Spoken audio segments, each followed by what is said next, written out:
E agora a gente fala sobre doação de órgãos. Hoje é o Dia Nacional de Incentivo à Doação de Órgãos. Nós temos aqui no estúdio o secretário estadual de Saúde e também o seu Adalto Vieira. Vamos começar ouvindo com mais detalhes a história do seu Adalto. Conta pra gente, seu Adalto, se for possível resumir um pouco, como é que foi a história de quando o senhor soube que estava doente até o transplante? Qual foi o caminho que o senhor percorreu aí?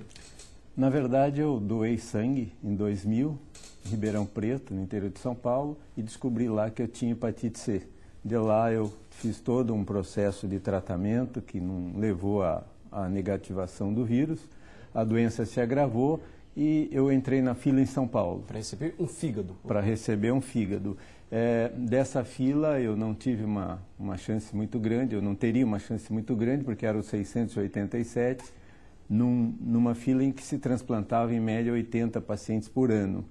Foi então que eu fui aconselhado a procurar uma outra fila. Se eu ficasse em São Paulo, o senhor poderia morrer à espera do fígado? Sim, com certeza. E aí eu acabei vindo para o Espírito Santo, que estava assim, iniciando o transplante, né? Estava no processo de início. Tinha transplantado cerca de 20 pacientes, mais ou menos. E o senhor veio com essa intenção de fazer o transplante aqui, porque seria mais rápido? Sim, e entrei na fila aqui e depois de 11 meses eu tive um agravamento da situação. O que é importante que as pessoas saibam que o transplante é feito de acordo com a gravidade do paciente, esse é o critério único que existe, né? Não existe passar na frente ou coisa do gênero. O paciente, por grupo sanguíneo, está numa fila estadual e nacional, e aí quando ele fica grave, realmente ele passa a ser o primeiro. Isso aconteceu comigo, eu entrei em coma e precisava de um fígado, isso no dia 24 de dezembro de 2007. O senhor chegou a ficar quantos dias em coma no hospital? Olha, eu cheguei a ficar uma semana, eu fiquei 14 dias numa situação difícil, mas em coma uma semana.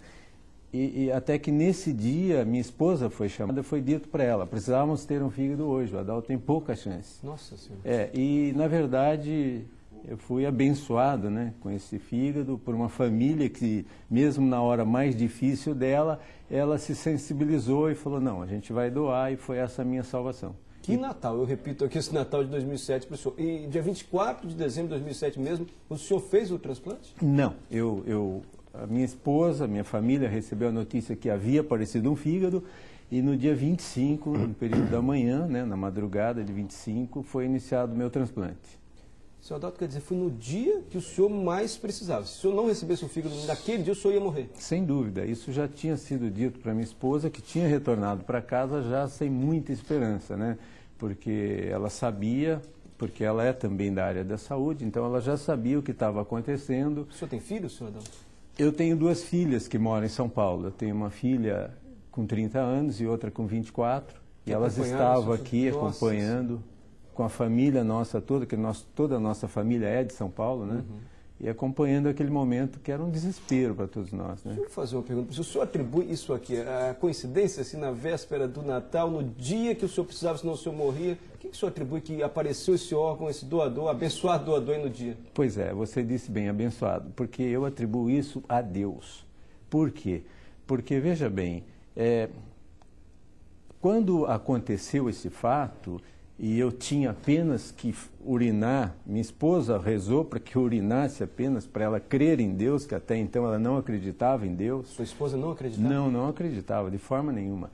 E ela pediu que eu urinasse para ter uma melhora, para tentar esperar aparecer um órgão. E eu não urinei, né? Eu ganhei um fígado de presente, né? Deus foi lá e colocou um fígado para que eu pudesse continuar vivo, e por isso eu tenho um trabalho dedicado à causa.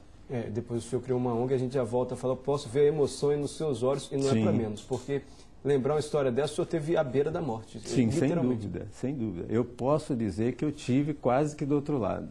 Secretário Tadeu Marino, secretário estadual de saúde, o que falta para que outras histórias, assim, talvez não com tanto sofrimento, com tanto sufoco, se repitam com mais frequência? Eu acho que a fala do Adalto, ela coloca três coisas que são importantes, né?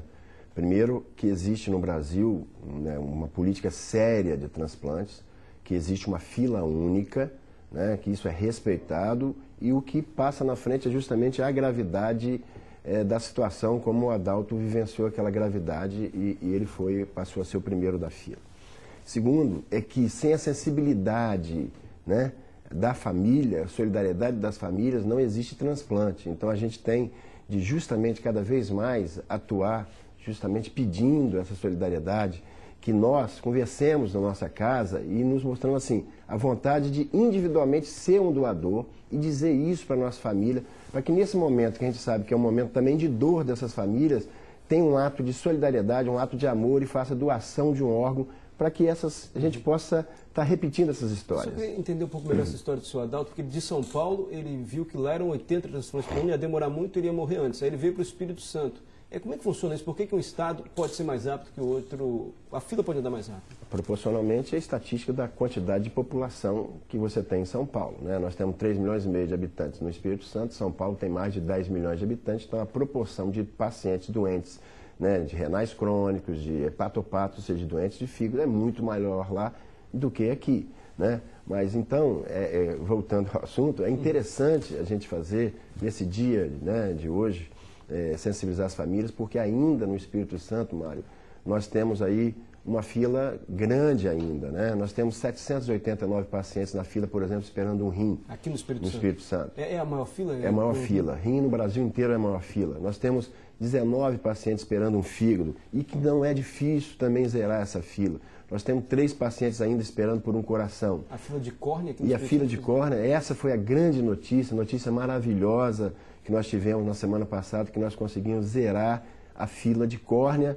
E ao contrário, hoje nós temos córnea sobrando e estamos enviando para outros estados do Brasil. Então, o que se deveu a isso? Justamente a melhora dos hospitais, dos transplantadores, no caso do Hospital Evangélico, parceria do Estado, a sensibilização das famílias. Então, é isso que a gente pede para que a gente possa fazer a mesma coisa com os outros órgãos. E uma pergunta que eu sempre faço aqui, porque eu acho importante, assim, é seguro? O Jornal Gazeta hoje mostrou a reportagem, metade das famílias consultadas disse que não, porque tem algum receio ainda. É seguro, assim, quando se faz o transplante, o paciente realmente não tem mais chance nenhuma, a pessoa já está morta, não tem mais jeito? Absolutamente seguro, é um método científico, né, que é o método de constatação da morte cerebral. Isso não é só um método clínico, né? Na verdade existe todo um método laboratório de exame de encefalograma, é um neurologista que tem que atestar ou um neurocirurgião, é um médico treinado em terapia intensiva, então isso é seguro, né? A constatação da morte cerebral.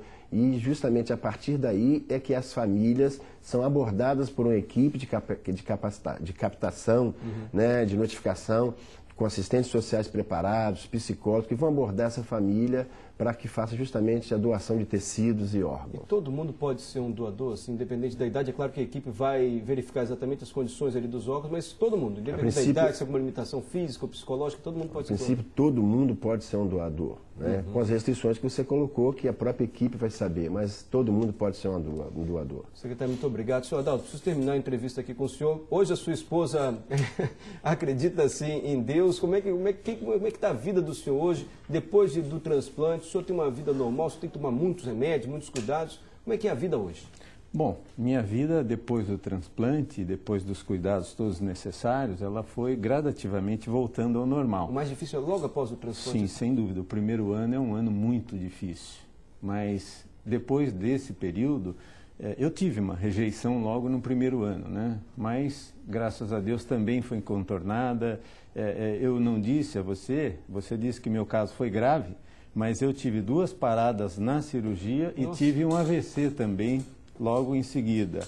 Então, é realmente uma coisa que foi a mão de Deus. Agora, hoje eu sou uma pessoa extremamente tranquila, tenho uma vida normal e posso executar todas as minhas funções que eu fazia antes da mesma forma. E a maneira como o senhor encara a vida hoje, assim, certos prazeres simples do dia a dia tomaram outra dimensão na vida do senhor? Sim, principalmente, olha, a gente começa a enxergar o ser humano próximo com um pouco mais de profundidade, tá? A gente começa a entender que nós fazemos parte de uma coletividade e que nós somos dependentes um do outro. Embora haja hoje um individualismo muito grande entre as pessoas, mas eu chamo até a atenção para que as pessoas repensem isso, porque, na verdade, nós somos uma espécie única que dependemos um do outro, sem dúvida nenhuma. E hoje a minha visão é muito voltada para isso. Por isso, o trabalho da ONG que nós temos. O senhor Adalto tem uma ONG que visa ajudar principalmente pessoas que necessitam de um transplante, visa divulgar isso.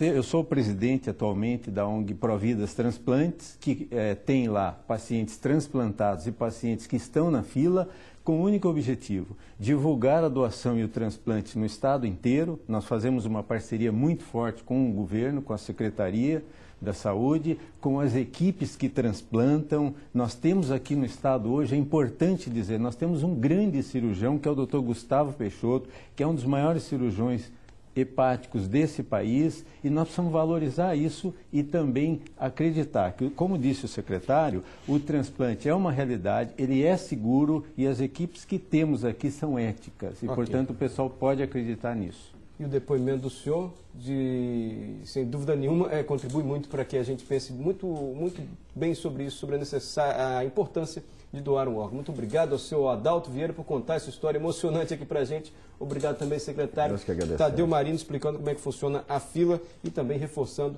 a importância da doação de órgãos. Pode salvar uma vida, como salvou a vida do seu Adalto. A seguir, a greve da Polícia...